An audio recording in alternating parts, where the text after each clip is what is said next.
পরমা একাদশীর ব্রত মাহাত্ম্য কথা। মহারাজ যুধিষ্ঠির বললেন, হে কৃষ্ণ, পুরুষোত্তম মাসের কৃষ্ণপক্ষের একাদশীর নাম কি এবং এর বিধি বা কি, দয়া করে আমাকে বলুন।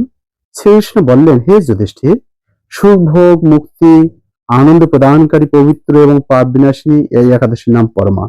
পূর্বে বর্ণিত একাদশীর বিধি অনুসারে এই ব্রত পালন করা কর্তব্য। এখন এই ব্রত বিষয়ে এক মনোহর কাহিনী তোমাকে বলবো। কপিল্যনগরে মুনি ঋষিদের কাছে আমি তা শুনেছিলাম। কপিল্যনগরে সুমেধা নামে এক ব্রাহ্মণ বাস করতেন। তার স্ত্রীর নাম ছিল পবিত্রা। তিনি অত্যন্ত পতিব্রতা ছিলেন, কিন্তু পূর্ব কর্মফলে এই ব্রাহ্মণ ধনহীন হয়ে পড়েন। ভিক্ষা চেয়েও তার কাছে কিছুই জুটত না। কিন্তু তার স্ত্রী নিজ পতির সেবা নিষ্ঠা সহকারে করতেন। গৃহে অতিথি সেবার জন্য প্রিয়জনে অনাহারে থাকতেন।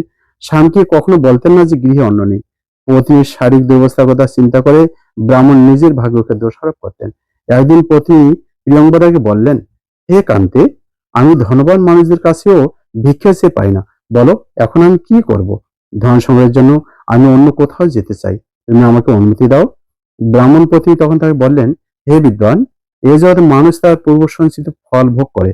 পূর্বজন্মের কোনো ফল না থাকলে স্বর্ণ পর্বতে গেলেও কিছু পাওয়া যাবে না। হে স্বামী, পূর্বজন্মে আমি অথবা আপনি কেউ ধন সম্পদ ইত্যাদি কোনো কিছু সৎপাত্রে দান করেনি। তাই আমাদের ভাগ্যে যা আছে তা এখান থেকেই লাভ হবে। আপনাকে ছাড়া আমি এক মুহূর্ত থাকতে পারবো না। প্রতিহীনাকে দুর্ভাগা বলে সবাই তখন নিন্দা করবে।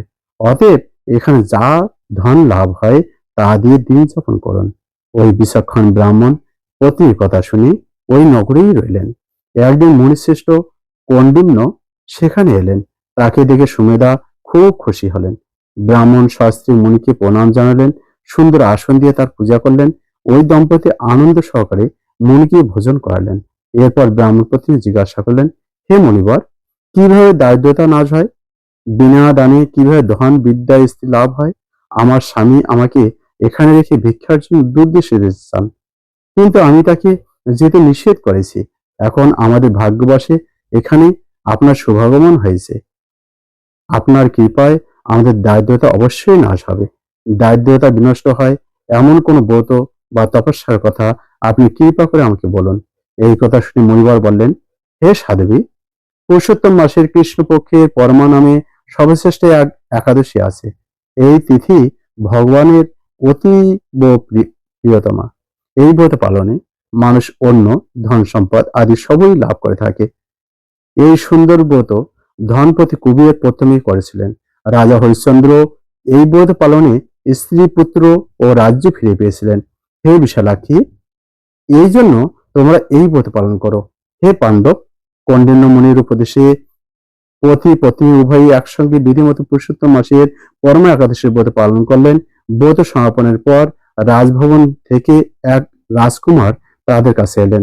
ব্রহ্মার প্রেরণায় তিনি বহু ধন সম্পদ, নতুন গৃহ ও গাভী এই দম্পতিকে দান করলেন। এই দানের ফলে মৃত্যুর পর সেই রাজা বিষ্ণুলোক প্রাপ্ত হয়েছিলেন। এইভাবে পরমাব্রতের প্রভাবে ব্রাহ্মণ দম্পতির সকল দুঃখের অবসান হলো। যে মানুষ এই একাদশী ব্রত পালন না করেন তিনি ৮৪ লক্ষ জনিতে ভ্রমণ করেও কখনো সুখী হয় না। বহু পুণ্যকর্মের ফলে দুর্লভ মানব জন্ম লাভ হয়। তাই মানব জীবনে এই একাদশী ব্রত পালন করা অবশ্য কর্তব্য। এই মাহাত্ম্য শুনে মহারাজ যুধিষ্ঠির তার আত্মীয়বর্গের সঙ্গে এই ব্রত পালন করেছিলেন।